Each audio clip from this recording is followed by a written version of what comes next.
of the land, from the Hill Podcast, with Wayne Cartwright, Damian Green, Tanaris Gooding, David Thomas, Jennifer Murray, and Corey Williams. Sit back, relax, and let be.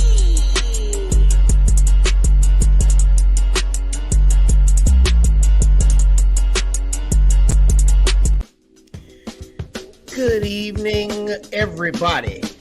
Welcome once again to another fabulous show. Good to see everybody this evening. And also, we like to thank everybody for tuning in. Make sure that you subscribe to our YouTube channel, Spotify and Apple Podcasts, and also follow us at all the social media handles we have on Facebook, Instagram, and X. So, Jay the Great, how you doing? It's good to see you this week. You feeling good? I feel pretty good. It's good to be back. Yeah. And Corey C.K. Williams, you back with us too, man. What's going on? Hey, man. Hey, glad to be back. Hey, what's good? Hey, man. Everything is everything. And then Dave, what's up, man? You good? Yeah, I don't know what's going on today. Talking about like the Twilight Zone, man. You in the Twilight Zone today?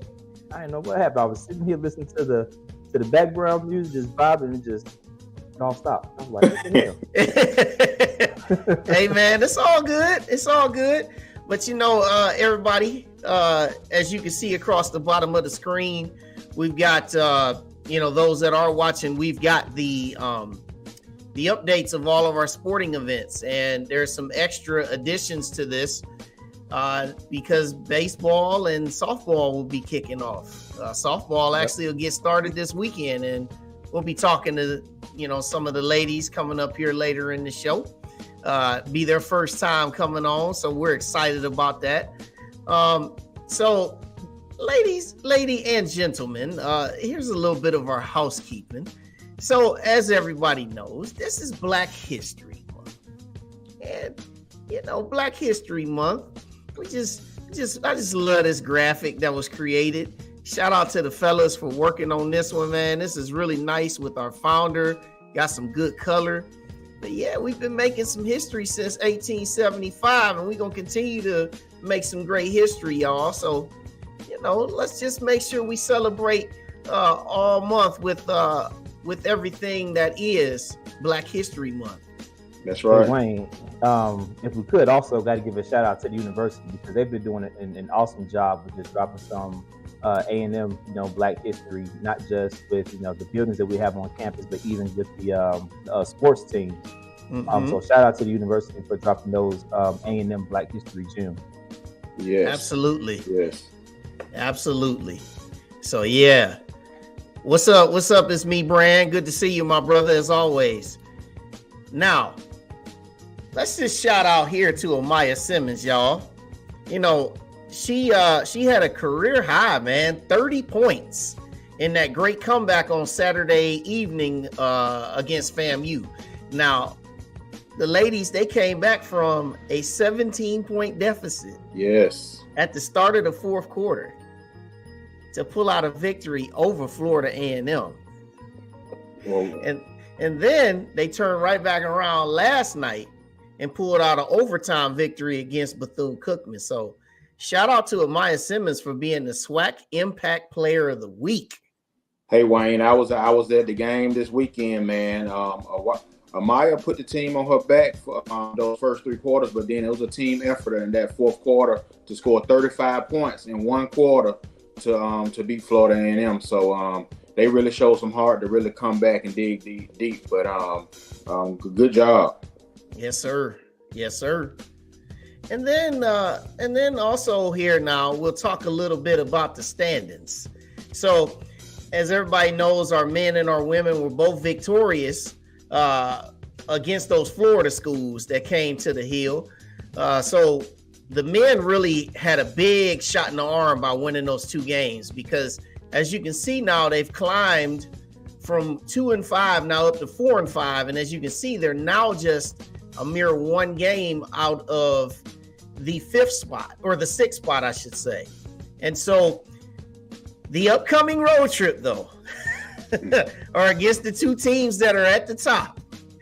So they go to Southern on Saturday, and then they play Grambling on Monday. So there is no rest for the weary, and they definitely have to keep this thing going because just as quick as those 2 wins improved them in the standings, 2 losses could drop you right back where you were. So they just need to continue to keep that good mojo.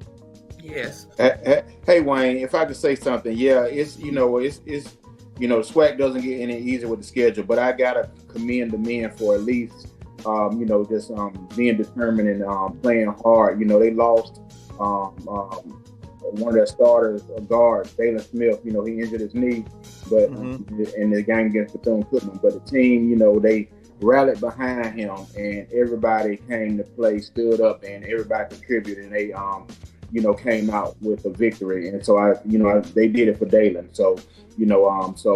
Way to fight. That's what Bulldogs do. We fight, and they fought. So I appreciate that. Absolutely. So that's the men's standings, and then these are the women's standings. So you can see that the women, they improved from 7th now up to a tie for 4th. Yes. And so you can see, again, what's in front of them. They have Southern, who they're tied with, and then they have Grambling on Monday night, who's just ahead of them. Now, Southern, just so everybody knows, Southern almost nearly picked off Jackson State last night. They actually were outscored in the 4th quarter, 29-8, to lose by 5. So Southern's women, as you know, they're the defending SWAC tournament champs.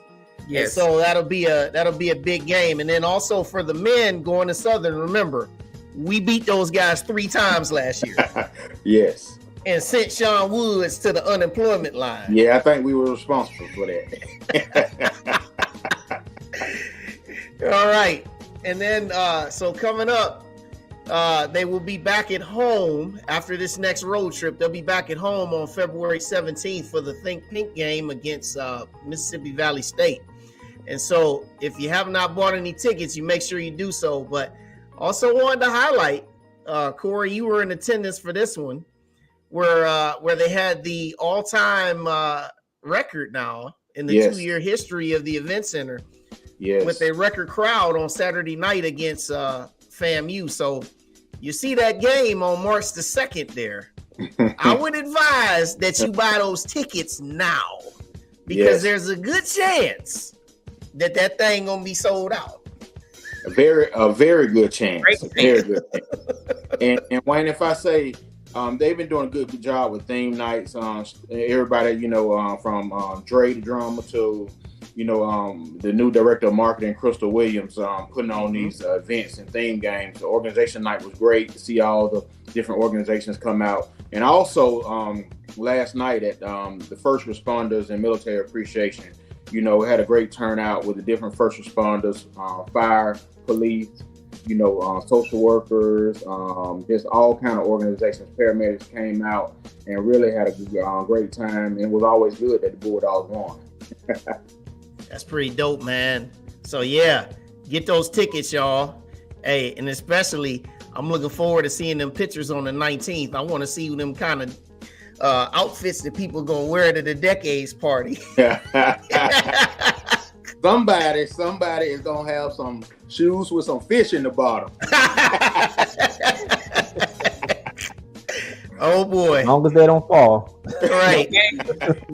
Hey, special shout out here to women's bowling. Now, remember we had bowling on last year, and I want to shout out our sophomore sister Rose. So in the tournament that they participated over the weekend, it was the SWAC East Roundup, and that was the completion of the regular season in the SWAC. Now they still have the SWAC tournament that's coming up, but the Lady Bulldogs, they finished 3rd in the regular season in the SWAC East. And Rose, she was the lone bowler to make SWAC postseason honors. So big shout out to Rose being on that second team, y'all. Nice. And also shout out to all the ladies doing big things in bowling. They actually scored over 1,000 points for the first time in Coach James Moore's coaching career. So big things on the horizon for them.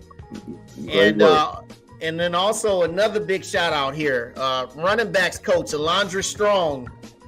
Big shout out to this gentleman on his a landmark moment in his young coaching career. So, we want to make sure we welcome him to the Hill as being the running backs coach. Exactly. Great.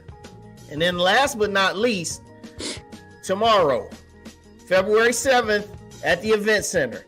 Now, if you go and you look on the A&M Athletic website right now, you can see all of the names of the gentlemen who have signed and those that have committed. It is a really elaborate spread. It's really, really nice. Yes, but tomorrow they're having a celebration at the Event Center. So if you're local, students, all you, just come on out, man, and welcome all these new signees to the Hill, because football is, it's like the signature sport at A&M. But, a lot of other sports are coming up too. But, we really, really want to do some big things with football. And there's nothing better than welcoming new signees to the Hill by attending this celebration. Corey, you got some other thoughts, brother, with signing day? Hey, just looking forward to seeing, who the new dogs is going to be. We know some from the early signing period, but this is be the one on this signing period. So just looking forward to, getting some new Bulldogs and start trying to work to a championship, because it's 0-0 all the way around, and hey, we're looking forward to trying to march to a SWAC championship next year. And this is the year to get one, because the SWAC is wide open. It is wide open, and especially with all the new coaching changes, we have a real solid foundation. So this is the year to do it. Jen, absolutely. Yes, Jen, you did say something. It's wide open. It doesn't matter about records last year. With transfer portal and everything, you can flip a team in 1 year now. So hey, I want everybody to be optimistic. Hey, our expectations is to win a championship, and that should be everybody's expectations. That's it. And so, for everybody that we know that we had some years in the past where, you wondered who we signing, you wanted to know all that. Well, everything is available for people to see. And if I could pull this one up, East will be wide open, definitely. But I want to pull this one up where shout out to website guru AD Brian Howard. Yes. Doing big things, my brother. Yes. That site is nice, man. That site is nice. Yeah. Big things on that site. So, and while we're here, I gotta shout out the school's media team and the whole the comedy that we see on Twitter, like very fast responses, very funny responses. So shout out to A&M. Flatbacks be golden. I think that's Aaron Thompson. That's oh yeah, hey, that man be on it. Yeah, that Florida A&M. They didn't see that one coming. Not at all. Hey, so hey, we doing some good things, y'all. Big things. So tonight we got some really wonderful things going on for you. I just want to introduce our first guest this evening. Now, this is somebody that I know really, really well because we grew up in the same hometown. We were at A&M at the same time. Now, this gentleman, comedian Mike Head, as he goes by these days now, it is as he is, as it says. He is a comedian, and he's a very good one. If you have not checked out his comedy, you'll have the opportunity to hear from him tonight, but you also have a chance to look his stuff up. But not only is Mike Head a former Bulldog, he also played on the basketball team when he was at Alabama A&M. So a gentleman that is like me from Cleveland, Ohio. With me, everybody, let's welcome, for the first time on From the Hill podcast, comedian Mike Head. Good evening, my brother. Good to see you, man. Can y'all hear me? Hey, man, we got you, man. We got you. Loud and clear. Okay, cool. How y'all doing, man? Hey. Good. What up, Wayne? It's been a long time. Dog, man, it's been a long time, man. Been a long time. I mean, me and you, man, we used to kick it, man. We had some times when we was on the hill. And you Right. know, this is a dude that played for Coach Petaway, got all the Coach Petaway stories. And then we played at Elmore where we used to harass the visiting teams, you know, all that stuff. Yeah, You gotta get some of those. Yeah, man. I remember playing up in that old gym. Had the big bubble in the middle of the floor, like on the side. Remember the big. Oh yeah, man. That side of the court, man. I remember them days. Yeah, man. So, you know, man. So before we get into everything tonight, man. So I talked about how you're from Cleveland, and you know, we'll get into the comedy and everything. But if we could just talk about the Alabama A&M side just briefly. Man, just tell people, man, how did you go from Bedford St. Peter Chanel High School and land at Alabama A&M, man? Talk about that. Man, it's real simple. I wasn't gonna go to college, honestly. Like I didn't know where I was gonna go. I think I only applied to like one college, and then my friend, she had a scholarship down there. Her name was Siobhan Johnson. I don't know. So she was playing down there. She came over to my house one day and just was like, "Where you going to school?" I was like, "I don't know." And then she was just like, you know, "Come to A&M." And I was like, "What's A&M?" I had never heard of A&M, you know. And so I just packed up my stuff, man, and just dipped. You know, I had my parents drop me off down. I had never seen the school, never heard of it. And so I just came down there and just walked on the team or whatever. And that's how I ended up down there. I just was figuring it out, you know, as I went along, man. That was it, you know. Long story short. That's funny. Yeah, man. Like, and it was, you know, I loved it, man. You know, I mean, I ended up, you know, leaving, you know, like 2 years later because Coach Pett, he kicked me off the team. But you know, yeah, I remember. Yeah. So and then I ended up leaving and I graduated from Shaw University, North Carolina. Yep. So yeah. But I still love A&M, man. I loved A&M, man. I loved it. Sometimes I wish I wouldn't have left, you know. But yeah, man. And I actually was down there recently, like maybe like a few months ago, man. That was my first time seeing the campus since I left in like '99. So I hadn't seen the campus in over 20 years. So it was just, you know, the way it looked now, man. It's beautiful, man. Y'all, mm-hmm. You know, it's beautiful. Yeah. Mike, this is Dave. Appreciate you being on with us. Excuse me. I was going through your social media and I came across something that was pretty funny to me. You call it the motivational fake. Yeah. And so I want you to talk to us a little bit about that because but how did you even, you know, come up with that? Because it seems like they're all based on real events, but you put that melancholy music behind it as some of these other influencers do when they're trying to give their motivational speeches. So talk to me about that.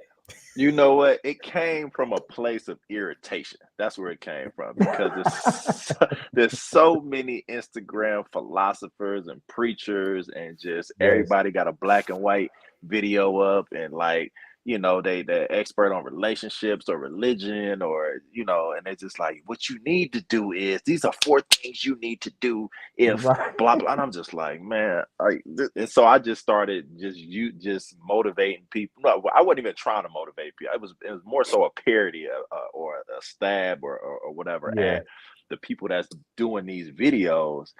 And then, but people was finding like real motivation from them. I was doing it just to be stupid. But it's just that's the place it comes from. I'll take a real life situation, or you know, just like recently the dude in Vegas who jumped over the judge's bench and tried to attack the. You know, I used that. That was funny. I used Cat Williams. And so then I remember doing one where I was talking about having a thick chick mentality. You know what I'm saying? That's you know how they take selfies from up here, you know, to make themselves look skinny. You know what I'm saying? I was like, not too much now. I said you gotta have a thick chick mentality. You gotta like look at your life from up here instead of down here. You know what I'm saying? So like just stuff like that, man. I just take the real life situations and try to make them funny, man, and just just poking fun at these Instagram philosophers, man. So that's where it came from. And they were definitely funny. Thank you, man. Thank you. Hey, Mike. When did you start? When did you start? When did you start comedy? And when did that start? That definitely wanted to make it a career or whatever. How did that start? The first time I stepped on stage was around 2006, 2007. I just tried it, man. Like I was always kind of like Wayne to tell you, I wasn't like a rah-rah dude. I wasn't life of the party type dude. You know what I'm saying? I usually just kept to myself. And so, one of my boys back at home told me he told me I was funny. And I wasn't hooping no more. I didn't know what I wanted to do. So God told me he was like, take some comedy classes. And I took some at the Cleveland Improv, and I just started doing it. Like I started like hosting a couple of events. And I was like, I kind of like this. And then, I was married at the time, and then my wife ended up leaving me. And so, like after that, I started making jokes about it, and I was just like, people was like, man, you got to write from that pain and stuff like that. And so that's when I started taking it seriously after she left, and I just was like, you know what, I'm gonna really try to go hard at it and see what happens. And so I started doing like local theaters here in Cleveland. I started, auditioning for movies and stuff like that, and just like, being a regular at the Cleveland Improv. And then I started like, trying to like go around the country at different spots, bars, hotels, wherever I'm saying, wherever I can, get booked at. And that's how I started. Okay, awesome. Yeah. Nice. Well, I see that you participated in the Armed Forces Entertainment Tour, and Yeah. that you went to perform for our troops in Saudi Yes. Arabia and Kuwait and places like that. So, could you tell us about how that experience was, and how that's, I guess, different than a regular club, and the mindset that you have to going into a pretty much out of the country and in a Yeah, it's a lot different actually because you hear bombs going off. So like that was the big difference. So like I was like for instance, I was at one of the army bases and I'm sitting there eating lunch and I'm hearing stuff. I'm like the table is kind of shaking and that like all the other people is in the Army and Air Force and they not rattled by this. I'm scared. I'm nervous, you know. And I'm just like, wait, I'm like, y'all hear that? I'm like, they're like, yeah, they just, it's just some bombs going off way in the distance. I'm like, wait a minute, how far in the distance we talking about? You know what I'm saying? You know what I'm saying? We talking like miles, we talking about yards, like, well, And so it was just nerve wracking, man, to be that close to like what's happening over there. Cause I was at, that army base that just got bombed, I was there, last summer. You know what I mean? Wow. Like where those soldiers just were bombed at the Jordan Air Base, and it's real over there, man. They confront like, you know what I'm saying, like their opposition like almost every day. He was the guy, one of the Air Force commanders was telling me like, the Russian airplanes will fly up next to the American airplanes all the time to just kind of like provoke them, to like do something. You know what I'm saying? I'm just like, wow, it was crazy. And so, but performing for them it was phenomenal, man. Making those guys like feel at home and just like laugh and kind of feel a bit of normalcy, just for a few minutes. Because sometimes we would be performing in like one of those cargo like things that you see on like a dock or something like that. It's just sometimes it was just 20 people, sitting on a couch and we just had to make them laugh. Sometimes we were in a theater with 400 people. So it just didn't matter. You just had to like bring your A game every day and make sure these people were like entertained and just like kind of like forget like where they were for the moment. So it was definitely a privilege to do that. Wow. Yeah, I'm pretty sure they appreciated something like that for that one moment or however long you were there, how long your set was. They were able to kind of take their minds away from what was immediately happening right there and just have a good time of laughter. So definitely shout out to you for that. I wanted to ask you, like, what's your style of comedy? I saw one of your sets on YouTube, and you were talking about that I kind of resonated with myself. You were talking about turning 40. I turned 40 this year, and that was hilarious. So with that set there, and it seemed like the audience enjoyed it also. So do you prefer a certain age demographic when you doing your comedy, or how would you describe it? Is it for a particular audience? I ain't gonna say it's for a particular audience. I just kind of like right where I am, in life. I write from that perspective. I try to relate to everybody because I work on cruise ships now, and so like I gotta do family show. I gotta do a 45-minute family show where kids are there. So sometimes I'll write some stuff about what happened like when I was a kid. You know what I'm saying? Like y'all probably remember like the slip and slide, you know what I'm saying? Remember that? You know what I'm saying? Like, and how we used to have like metal spikes in our slip and slide, you know what I'm saying? Like, which is mad dangerous, you know what I'm saying? It's like, and so like we had to hammer them joints into the ground, you know what I'm saying? Now they got like the little safety bumpers and stuff like that, like little inflatable rainbows to catch the kid at the end. It wasn't nothing at the end of the slip and slide, but the side of the house, you know what I'm saying? Like that was it, and so like I talk about stuff like that kind of like can transcend and like join generations together and kind of like help them relate to one to bring us all together so it's not like so divided. So I got stuff for like kids, I got stuff for like old people, older people. I ain't gonna say old people, you know what I'm saying? So but yeah, man, I just try to write where I am. And I try to like find a middle ground as far as like, racially, you know what I'm saying? I just talk about stuff that everybody can relate to, black, white, whatever, whatever race you are. So that's what I try to stick to. Yeah. That turning 40 said everybody can definitely relate to that no matter how old you are. You talked about wanting to get home and scratch your leg watching Hulu. That was hilarious. Yeah, everybody be trying to get out of them jeans and scratch, man. Listen, that's not me. That's not me getting down when you get 40. You know what I'm saying? I was like, man, that is so true. Yeah, man. Yeah. Well, Mike, now, brother, it's time for you to give everybody and give us all, man, that 5-minute set, man. Let's get it. Listen, man. I told Wayne this yesterday. I told him, I was like, man, I'm not doing a 5-minute set this is basically like a Zoom call. I had to do this during the pandemic, and I'm traumatized. I got PTSD, whatever you call it, from doing shows just like this. Just be sitting there laughing at me on mute, you know what I'm saying? Or just sitting there looking at me like this. Yeah, well, you hear us all. You hear us all. So I'm trying to tell jokes, and they just like, man, come on, man. Hey, tell them hey, that's a long time on Zoom, right? That's a long. Hey, no, I've had tell us some jokes, man. A couple of jokes. A couple of jokes, man. I tell you this story about my daughter. How about that? All right, here we go. So y'all got who got daughters on here? Yeah, I got two of them.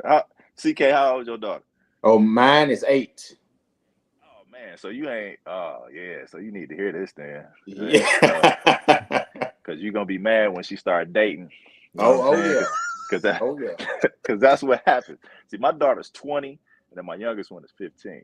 And so my oldest daughter, so when she was in the 10th grade, she came home from school, had a cell phone. Keep your daughter off the cell phone, CK, as long as you can, bro. Because this is what happened.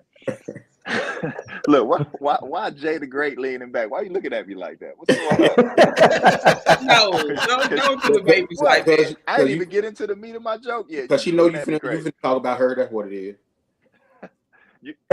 So here's what happened. So I'm laying in, like, my daughter busts in my room with her cell phone. She like, Dad, I think he sent me something inappropriate. And so Jay, this is what happened.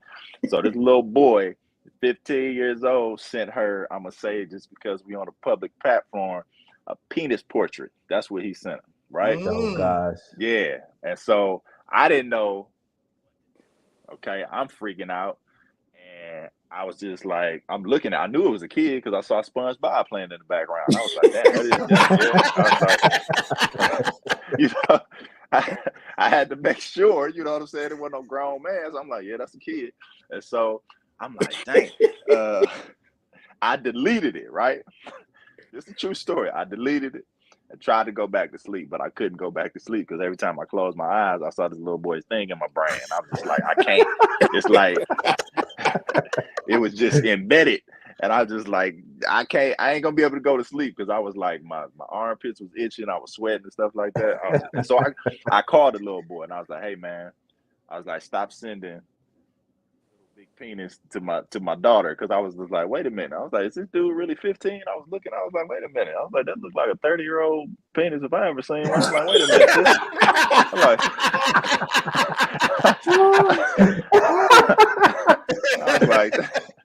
I was like, that's how they making them now? I was like, okay.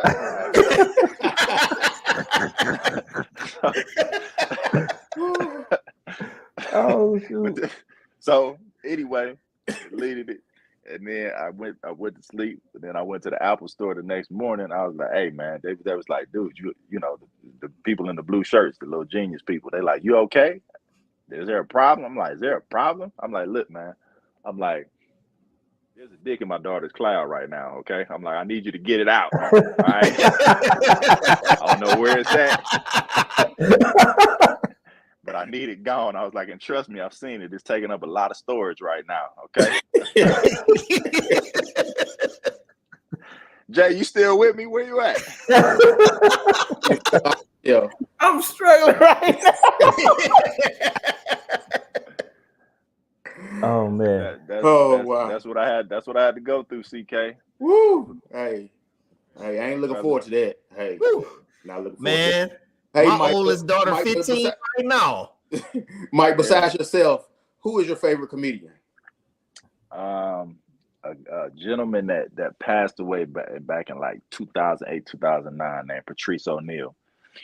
So if you ever look him up, the he's a monster. Like I take him over Dave Chappelle or anybody any day. You know what I'm saying? Even Dave Chappelle is probably my next favorite. But if Patrice O'Neal he was a non-conformist. He didn't want to audition for nothing. He didn't really want to like conform to, you know, the Hollywood empire thing. And so he just was a straight comic, but he was a killer, man. That dude was hilarious. And so like he'll probably forever be my favorite, man. Yeah. Now here's a question from the audience. All right. Now, what did you think about the Cat Williams interview in the State of Comedy Club? Before he answers that, yeah, you have to do it in your Cat Williams impersonation. I saw that, and that was so. Please answer that question in your Cat Williams. And I need some tea for that, man. I can't. his voice, man. I can't even do it, man. When I laugh, he was, man. Listen, man, Cat. That's a wild dude, man. Everybody was like, give Cat his flowers now. You can't, like, everything he was saying was not the truth, man. Like for instance, man, like the obvious, he's not reading 3,000 books in a year. Like he's not doing it. Like I'm just mad Shannon didn't, you know, call him out on it, because he's like, yeah, Shannon, yes, I do have a genius level IQ, and I've read over 3,000 books in a year. I was like, 3,000 books in a year? Do you in a year? That's 8-9 books a day. Like, what are you reading? Cat in the Hat? Like, what are you doing? You know what I'm saying? Yeah, I have real tears over here. I'm crying. Oh man, I'm dying, man. I'm dying. Oh, okay, man. Okay, one more question that came from Alan Bozeman, man. All right, you got any A&M jokes? Do I have? I don't really have no A&M jokes, not for real, man. Besides, I remember the lunch ladies. A couple of them didn't have that many teeth. That was it. You know what I'm saying? That was it. That's all I remember. You know what I'm saying? They finna put us off the air. Hey, shout out. Hey, we all remember Miss Emma, man. Miss Emma. Hey, right. Hey, I love Miss Emma. Miss Emma was dope. Would you ever come back to campus and do a show or like a set? Would I? Yeah, man. If I had enough, if I had the popularity and the name to do so, I would do it. I probably wouldn't do it now just because Look at people this. be like, Come man, on, like, man. who is this dude? Come You know on, what I mean? man. But nah, I wouldn't do it now. I would have to wait till I had a little bit of a name to be like to get, to have some respect, going into the door, because I've been in them situations where people try to, hey man, come do this show here, and they be like, man, who is this dude? Or you either get booed or people just walk out the room. I don't know, like I have tears in my eyes. Man, I told you got y'all, my man. endorsement. I told y'all, man. Man, Mike, my dude, man. Like I said, we go back a long way, man. I'm so glad that we caught up, man. And like I said, I live here in Ohio too, so we're gonna have to cross paths for real, brother. And like Absolutely, I said, man, you got to come to homecoming. You got to do something, brother, man. Yeah, get ingratiated with the Bulldog culture, brother. Yeah, man. I think I'm gonna try to make it down at a homecoming, man, for sure. You got to. Homecoming or classic, one of the two. Yeah, so both. So everybody, make sure. Well, Mike, go ahead and tell everybody, man, how can they follow you, my brother? Y'all can follow me on all the social media platforms at Mike Head is Funny. Mike Head is Funny on YouTube, on Instagram, on Facebook. I don't mess with Twitter all that much. But yeah, everything else on TikTok at Mike Head is Funny. You can share my fake motivational videos and my little monkey memes that I be posting or whatever.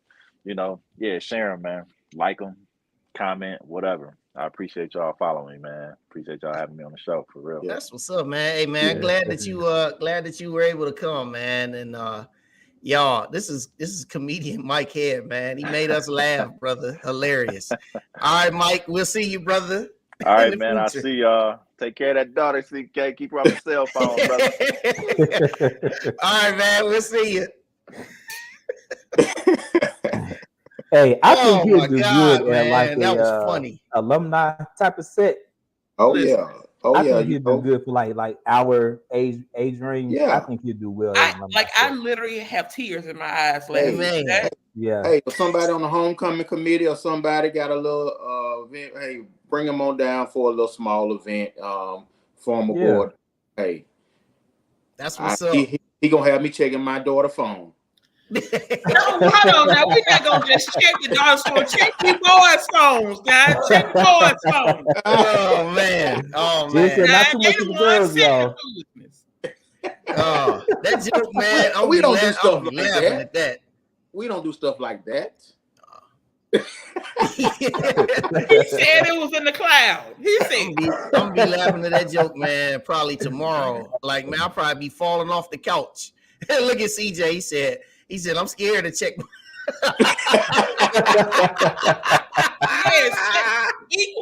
Equal opportunity phone checking. Check your boys' phones. Oh man. Comedy, man. I love it.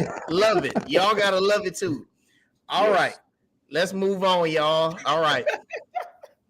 We got two special guests coming up, and it gives us great pleasure here from the Hill Podcast to have on for the very first time representing softball, and their season is getting ready to start this weekend. So we have number 14 in your program. She hails from, I'm saying, sound like a ring announcer. She hails from Hemet, California. She is a senior utility player, and she would be joining us. And then also number 20 in your program. She is a catcher and a utility player, sophomore from Hesperia, California.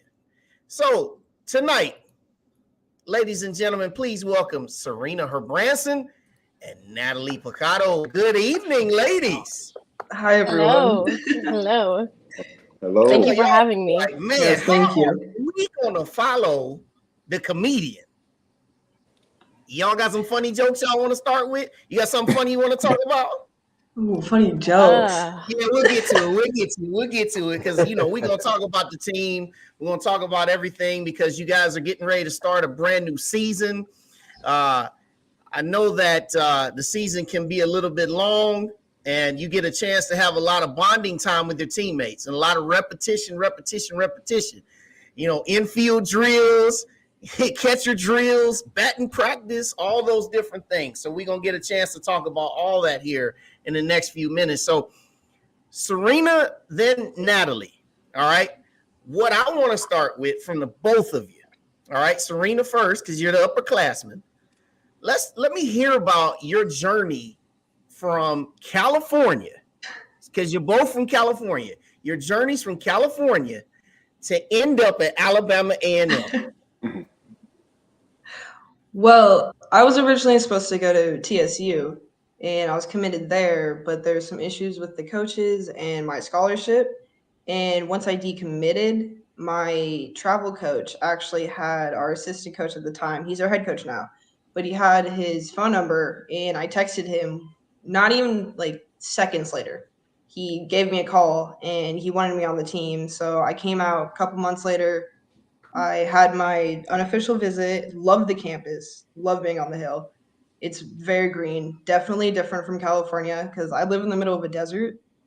I know a lot of people say California is all like beaches and stuff, but 20 minutes I'll be in the snow, 20 minutes I'm at the beach, 20 minutes I'm in the desert. It's completely different, but I just had the right phone number, called my head coach, and now I'm here. Awesome. All right. Yeah, for me, we actually played under the same travel ball coach. We didn't play on the same team, but we had the same organization. So I kind of was able to have the same experience where my coach was in contact with our now head coach, Coach Foreman, and he had said that he needed a catcher, utility player.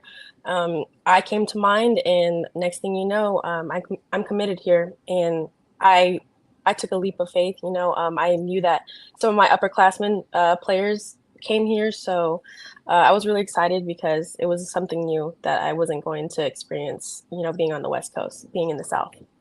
Yeah, shout out to the hot desert. I used to live in Lancaster for 10 years. Oh, really? Yes, I did. Yes, I did. That's awesome. That's awesome. Just for those that don't know, the high desert, we get every season in the high desert. You get a snowstorm one day, the next day it'll be 80 degrees, and then during the summer it's 100 degrees, and you're sweating all the time. All right, Dave. Yes, sir. So Serena, this is David. Wanted to ask about the games you guys got coming up. As Wayne mentioned, the season about to start, and you guys have 2 games Saturday and 2 games Sunday, if I believe. How is Coach getting you guys prepared for that weekend stretch? It's been a struggle lately with all the snow and rain and ice. It's been terrible for our field. But luckily, our coach has a facility we have the opportunity to go hit at. So I know with our offense, we're ready. We're prepared. Defense, on the other hand, I have full confidence in our girls to be able to come out and do what they've been doing their whole life. But my only thing is I want us to click more, which we're honestly the closest team I've ever had being here. But I feel like we could be closer as like a team, everyone bonding together. But I have high hopes for our team. We're prepared. Our coach has done a great job with getting us there to that point of what we've been able to work with since our field has been out of commission for a while. But they've been out there today since 8 in the morning to get our field prepared just for us to practice for the next couple of days until we leave. So I feel like we're ready. Like that. Yeah. So this is for either one of you all. Tell me, coming from California, coming to a HBCU, how was that transition? I'll go ahead and answer that one. Being from California, it's like a melting pot. I grew up with every single race, ethnicity, color, religion, etc. you could think of. So it was definitely nice coming to an HBCU just because it was something I was already used to. I love the culture. I love being amongst people who want to do better in their lives, and overall, just I love being here because it's a change, you know, coming from the West Coast to coming to the South, but the South is beautiful in its own way. You know, it has everything that I wanted coming to college. It's a change. It's beautiful. It's green, like Serena said earlier. It's not something you always see back in California. I just overall love being at an HBCU and having that culture and that whole that way of life, I guess you could say. Awesome. Nice. Definitely a shock for me coming here. It was like a good shock. I was so ready for all the hype that everybody has. Okay. Awesome. All right. Well, good evening. Now this may be before y'all's time, but growing up, I was a huge fan of two-time Olympic gold medalist Dot Richardson, who is a softball Hall of Famer and a shortstop. So I will ask you, who is your role model? Who do you pattern your game after in the sport of softball? My role model. I wouldn't say it's anybody like big and famous, but I would like to say my mom, honestly, because she played in high school and she didn't get the opportunity to go any further than that. But she's always been there for me, always had my back, took me in my lessons. She was my catcher. I used to be a pitcher before I got to college. She was my catcher. Every hitting lesson, she was there watching. So when I was on the field and I did something wrong, she could tell me what I did wrong. She was always there for me. So she's my role model. Nice. Hey, that's awesome. Beautiful. For me, growing up, I kind of am in the same boat. My dad was a catcher, so he made me a catcher. I'm the youngest of 5 children. I have 4 older brothers. He made all of my older brothers catchers. So for me, it was kind of just him. He taught me everything I know when it comes to the game. He taught me to love the game. He pushed me hard, but he's mainly the one who taught me, to catch. He was my biggest role model, and I always wanted to make him proud and my parents proud. But I would say the closest thing to someone who's not family was just watching like our local UCLA games. We would go to a lot of UCLA games, and the players at the time, or the catchers, were Paige Halstead and Stephanie Della Rosa. They were my 2 favorite catchers, and I really tried to mirror them when I was younger and to try to be like them so I could one day potentially play college. And thank God, and I'm here now. So it was a blessing. Awesome. So I gotta ask this first question. This is for Serena. I'm assuming Texas Southern, right?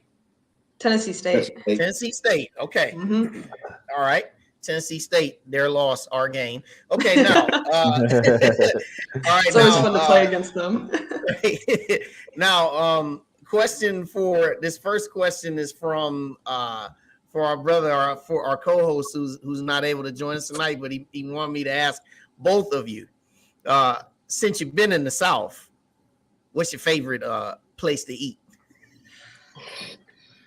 Ooh, that's a tough one. I mean, it's like different because, back in the West Coast, we have like Cane's and stuff like that for like chicken wise. Honestly, I prefer Zaxby's over here. But I'm not really one to go out and eat. So when I do, that's usually where I go, to Zaxby's. Okay. Me, I'm a foodie. West Coast, like I said, it's a melting pot. So growing up, I ate everything. And I mean, everything you could possibly think of, every type of food. So I love food, and I love getting like recommendations for places. But I love Southern food. I love catfish. I love all of your different seafoods and everything. So I'm a big fan. So if you have any recommendations for me around the Huntsville area or anything like that, please send them my way, because I love food. I'm a foodie. Okay. Now to the questions that I wanted to ask you now about the season as a whole. All right. So we had our baseball coach, Coach Jones, on last week, and he talked a little bit about the upcoming season. So what I just want to know, and this is the opportunity where we can talk about the team as a whole and just some of the players that you guys have. So I know in softball with your pitching staff, I know that you normally operate with like 2 starters, and then you've got some people. So talk a little bit about your pitchers first. No, I'll let you go since you catch them. Yeah. Okay. So Right now, we do have our starters, and then we have our other rotational pitchers. We have a pretty full roster when it comes to our pitching, though. This year, Coach Foreman really, really tuned into our pitching, made sure that we didn't just have our starters, but I don't like to call them starters because we have a great roster of girls either way. Mm-hmm. So I think any one of our pitchers can come in and be a starter. So he did a really great job with that. But I think it's going to be a really awesome season just because we have so many players that we could work with, that we could work in for different teams in different situations. Like let's say, for example, FAMU, maybe they have problems hitting our changeup. We have two really great changeup pitchers.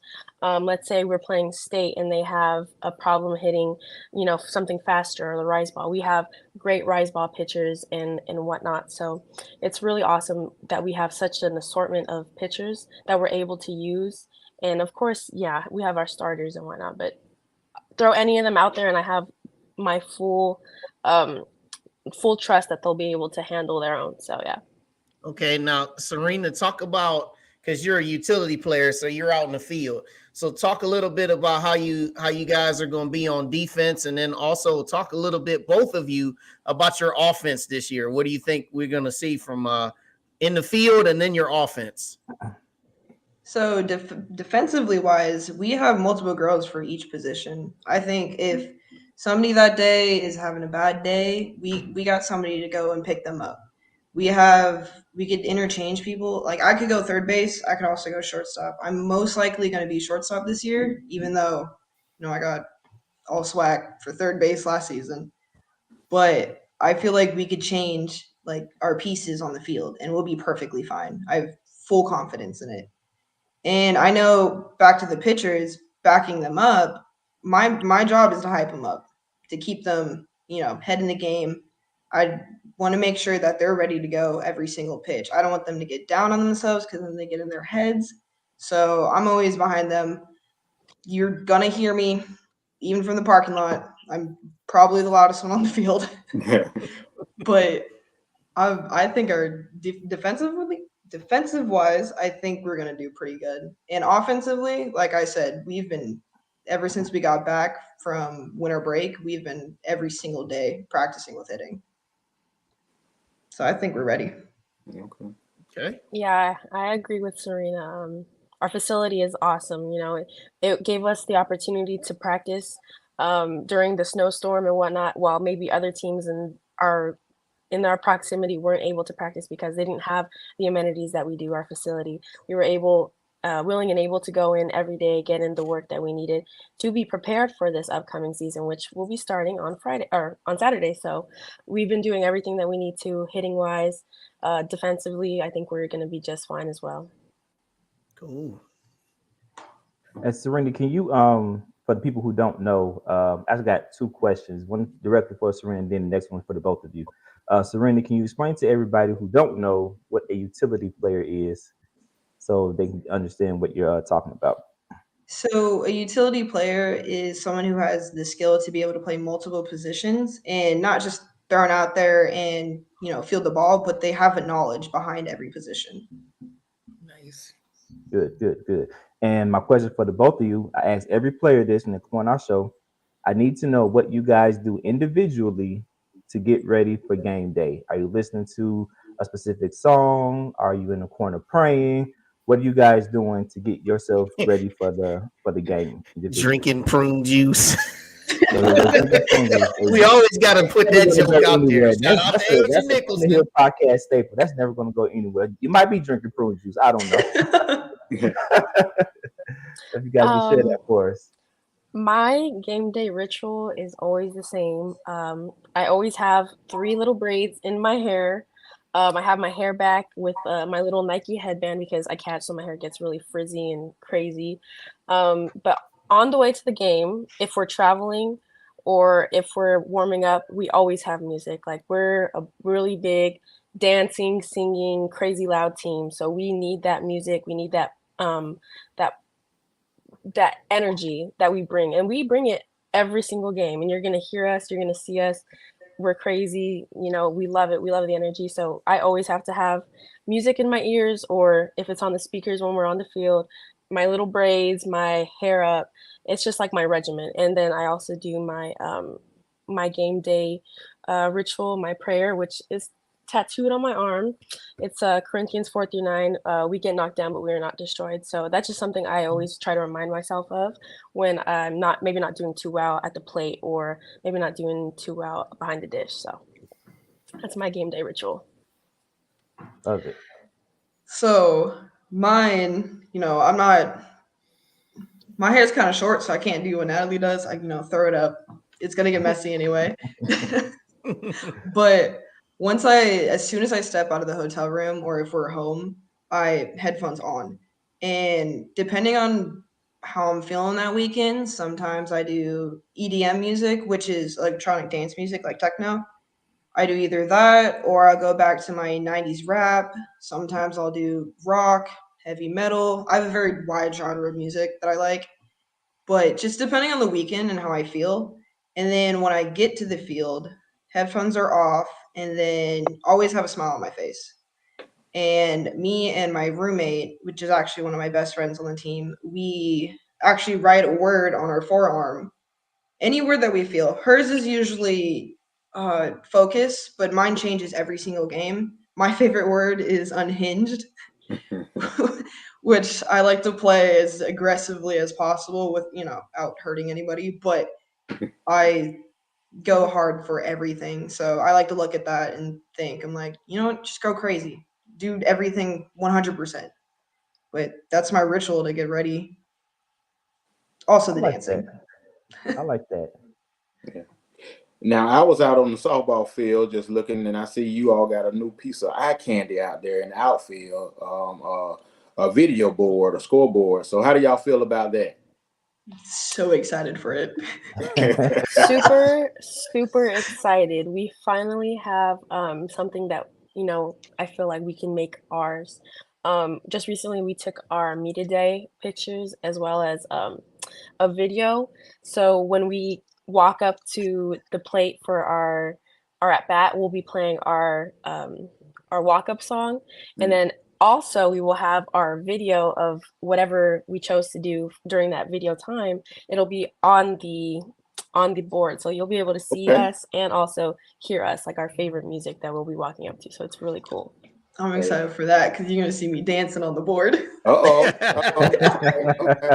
Hey, it's always good for the student athlete and the student experience. So I'm glad that we're up in the ante on facilities, and I'm excited to see y'all's walk up song and y'all's video. Yeah, man, Yes, sir. that's pretty dope.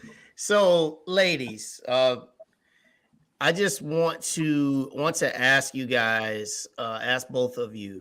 I want to finish with two questions for you. The first one, I want you both to talk a little bit about mental health, because this is something that we like to talk about with our athletes. So talk a little bit about just your feelings about mental health, your approaches to mental health. Serena, then Natalie. So I could relate to this very personally. I going into sophomore and junior, I struggled with depression, and I had the resources to be able to have therapy sessions, and it really helped. I was on medication and all that, and I was to the point to where I was going to quit because I could not handle the stress anymore.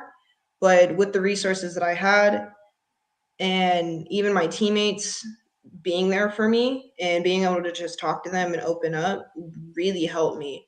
And just the whole idea of just being on a team, those are your sisters. They're on the field with you. You travel with them. You sleep in the same rooms as them. They're constantly with you. So just having a good team to be behind you to help you with your mental health it's a great thing. I encourage everybody, if you needed, to seek out, because there will be someone to be able to listen to you and actually help you out.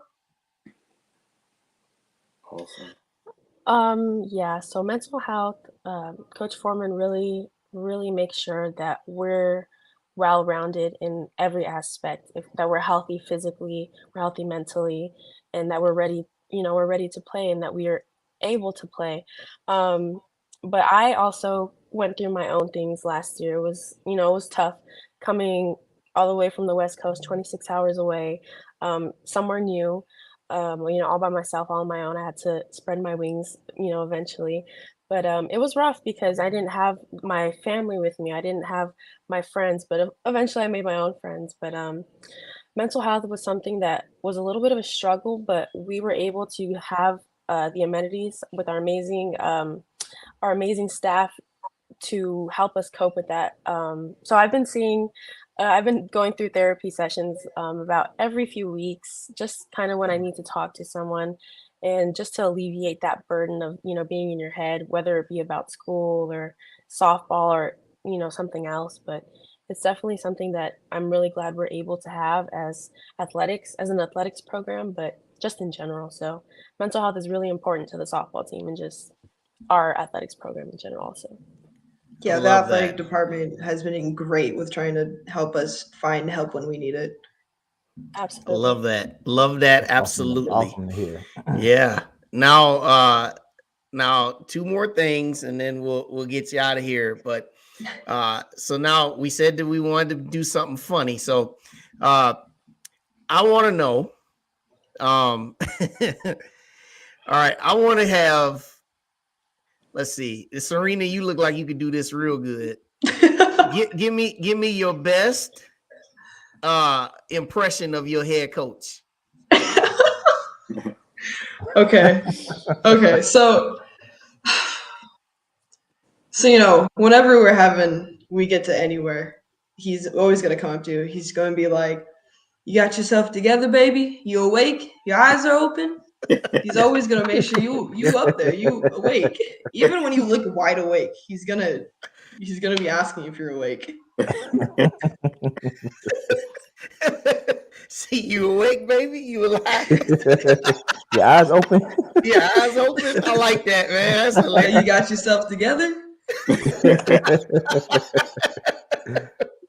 Oh man, that's funny. That's funny. So Edwin, he shout out to Edwin Moore. Thanks for joining us again. He had a question, and I want both of you to attack this one.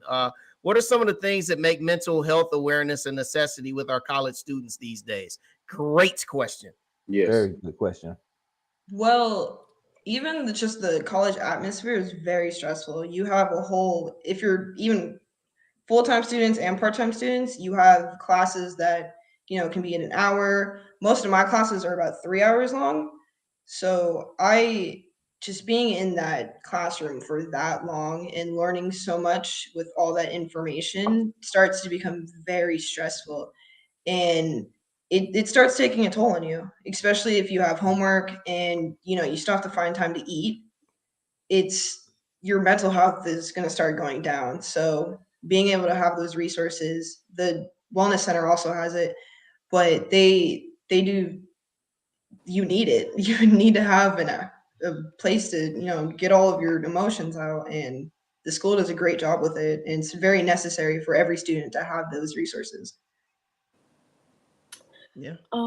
So as a student athlete or as a student in general, I think it's really important that any student have the resource to be able to talk to someone about mental health. But as a student athlete, I definitely think it's just, a little bit harder to juggle just because, um, they don't, normal students don't have to go through the rigorous schedule that we have to go through oftentimes, waking up at 5 o'clock for a 5:45 a.m. weights till about 7, then you got to go scarf down some food real quick so you're not bogged down the whole day because you have class from 9 to 2, and then after that you have to go straight to practice. After that you have to go straight to the training room. After that you have to go, eat, and then at the end of the day you have to do the rest of your homework, and then you have this much time for yourself to wind down and give yourself a mental break. But it's really great the way that A&M offers our student athletes that mental health portion and being able to speak up about it because um, I'm sure you guys have seen like across social media and whatnot that other student athletes around the country and at different schools have unfortunately taken their lives and stuff like that. So it's really important for us that we get to talking to our loved ones and someone who can help us. So as a student athlete, I think it is very important. Mental health is very, very important, and they take it seriously here. So I love that. Yes. Awesome. Now, finally, this is your opportunity to both of you. For people that may not have ever seen an Alabama A&M softball game, they might not have done anything more than just looked at the website and saw wins and losses. But I want the both of you this is your time to have a PSA. You can say whatever you want to about your team. You can say something to the Bulldog Nation, come out and watch us, just whatever you want to say. So Natalie, you take this one first, and then Serena, you can close it out. All right, so Bulldog Nation, what I want you guys to know is that this 2024 team is going to be something very special to watch, because we've definitely come together a lot more than we have in recent seasons. Our team overall this year, I think we've become like a glue. We trust each other on the field. We have each other's backs. There's no drama or anything. So when you come to watch us, I really feel like it's going to be an awesome game, for one. It's going to be really fun. You're going to feel the love. You're going to feel that Bulldog spirit. We're going to be screaming, dancing, laughing, singing sometimes. Sometimes it gets a little rowdy and there'll be bickering between the teams, but I encourage Bulldog Nation to come out and watch our home games, and also the ones that will be live streamed on Facebook when we're away and whatnot. So definitely encourage that. You have to come to at least one home game. At least one. That's all I ask. But there's never a dull moment. You're going to hear us cheering. You're going to hear us. Sometimes we might, bicker, which I get that with the other team, even with our own teammates. But, who doesn't bicker with their sisters? So it's always going to be fun. You're going to see dancing on the field. You're going to see our coaches probably getting mad at us for, not paying attention. But I promise you we are. You get to hear all of our different walkout songs. You get to hear, during our warm-ups, we're probably going to be doing line dances if we have time. You're going to hear all of our cheers. First home game is the 8th and 9th of March. So you guys should come out, support us. It's always great to have the stands just full. It's just a great time. I don't know what to tell you. It's always a blast. You gotta be there to see it. You gotta be there to believe it. And go Bulldog Nation. That's all I gotta say. That's what's up. Yeah, so just like they said, March 8th is the first home game, but you all have some games coming up. You guys got some games, HBCU Celebration Classic in Montgomery. You got some of those games, Alcorn State, Howard, Southern, Tuskegee. You guys are also going to be in Georgia playing Howard and South Carolina State. And just like we said, this weekend, you're going to kick things off on Saturday against Arlington College there in Jackson, Mississippi. You actually get to play 2 games on Saturday. You're also going to play Texas A&M Corpus Christi. So you all, everybody, Bulldog Nation, you heard the ladies. If you're in the area, you better support. And you can watch them on live stream. And also, hey, let's put this up here too. I love this. The games are FREE, free. We love that word. We get a free. That's our favorite price right there. That's our favorite for the price. Free. All right, ladies. So big shout out to y'all. And we wish you all nothing but the best as you embark on your new season. Let's score a lot of runs. Let's get a lot of strikeouts. Let's catch people trying to steal. Let's make a lot of putouts in the field. And let's break a lot of hearts. And you know what? Hey, maybe we can end up with a SWAC championship and end up in the NCAA tournament. You know what I'm saying? Bring me. Hey, rings are always great. So Serena Herbranson, she's number 14 in your program, and Natalie Picado is number 20 in your program. Ladies, thanks for joining us. This was fun. Thank you so much for having us. All right, we'll see you. Thank you. All right. Awesome. All I'm right. excited for this season. I'm excited. Yeah, man. Yeah, man. They didn't have a too bad of a season last year. I'm looking it up. 22-19 overall and 13-11. Yeah, it's not Yeah, bad. man. It's They not were bad. pretty good. They're pretty good, man. So yeah, CJ. Yeah, we love them, man. This is great stuff. It's great stuff. It's great stuff. So, all right, final segment of the night. It's here. We all know we kind of haven't really been really talking about it, but now it's time for us to do this. Okay, the team that many people don't want to see, with a special fan that many people don't want to see, against a team that feels like they have some redemption on their mind. Now, we know that this was the Super Bowl matchup 4 seasons ago down there in Miami. And the 49ers, they had a lead entering the fourth quarter, and they let it get away from them. So they've been talking about getting back. And so now this is the 49ers' chance against the Chiefs, who have been there for the fourth time now in 5 years, and they're going for a back-to-back Super Bowl championship. They're in the city of Las Vegas. So, ladies and gentlemen that are watching, make sure you put your picks in the comments. Just Dave, what do you got in this one, man? Well, like you said earlier, since the team that I wanted in the Super Bowl, Baltimore Ravens, didn't make it. I kind of just withdrawn from all of this. So I will pick the Niners. I think the Niners defense. Will keep them in it. Okay, Jay the Great. Well, I'm watching for Usher. I don't know what else to tell you, so I'll pick Usher. But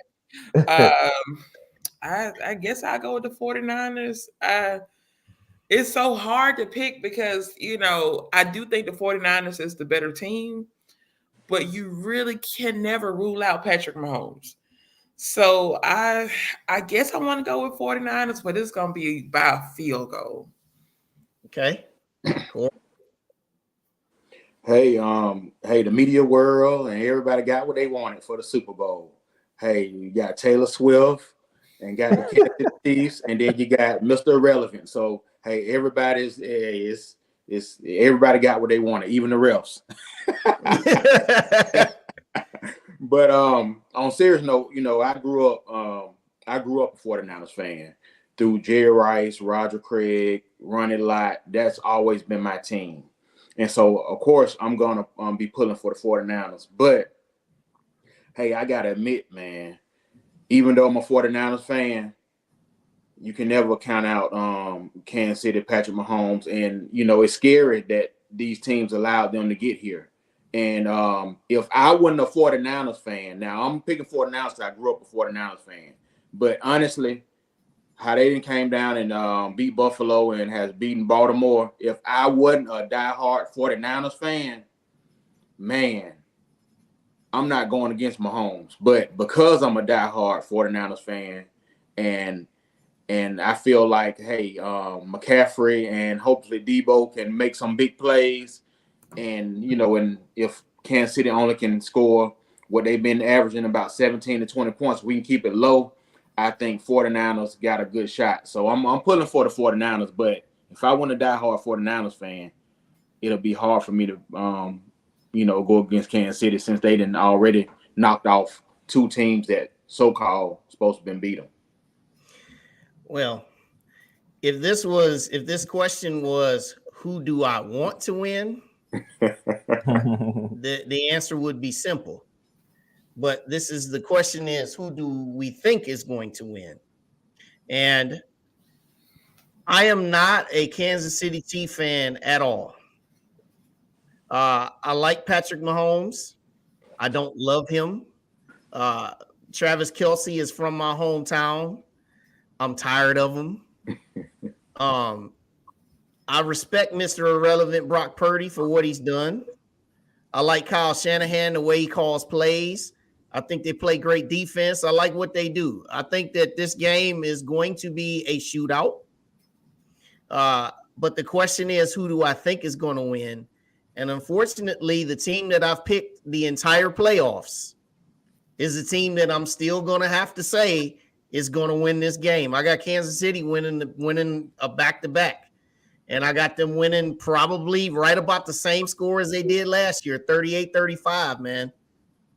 Sorry. Hey, I won't be surprised if that happens, but it's just I definitely won't be surprised if that happens. But I think 49ers can make if it's not a shootout. I think the 49ers can bring it home. Yeah, I think it's gonna be like one of them Super Bowls where it'd be like 10-10 at halftime or something, and then they come out in the second half and then it just be scoring. Yeah. Hey, but you want me to tell you something about Patrick Mahomes and why he is, to me, and he doesn't make a lot of mistakes. And when I say a lot of mistakes, he's a smart quarterback. And that's what separates him between some quarterbacks. Because what he does, if you look at it, he don't care about throwing the ball away. If it's not there, he'll throw it away. Or if he'll run. You got some quarterbacks who will still try to make throws, even across the field or whatever. And Kansas City has capitalized off other teams' mistakes in these playoffs. So they playing like vets. And so, that's what veteran teams does and smart teams, and you see some undisciplined teams, they make mistakes like that. But Kansas City is a disciplined team, and they don't make too many mistakes, and they normally capitalize off the other team mistakes. So and that's why it's scary. And 49ers are going to have to play, going to have to play a good game, an error-free game. They can do it, but they're going to have to be smart because Kansas City very rarely beats themselves. That's right. Well, we had a great show tonight, y'all. And next week we're going to have another great show. So, a couple of reminders, right? Make sure that you get your basketball tickets. Because, as I said before, there was a big crowd that showed up Saturday night. And there was a pretty nice one yesterday. Next home game will be February 17th against Valley. That'll be the pink game. Also, the next game after that will be UAPB, which will be the 1970s to 2000s night. So look in that closet and find them outfits, man, and dust them off and put them on if you can fit them. those tall tees. That's the key, if you can fit them, But also, big shout out here tonight to comedian Mike Head. So great to catch up with him. Had us laughing. I hope he had everybody that watched laughing too. Also, shout out to our softball team, our softball players, Serena Herbranson, and also Natalie Picado.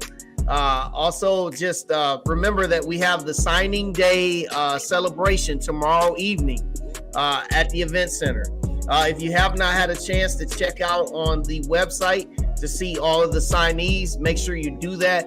Shout out to AD Brian Howard. He's doing a great job. That website looks fabulous. So professional, so well done. We are now in a new stratosphere, y'all. All the things that have gone up, the video board in the football stadium, that is up now, complete.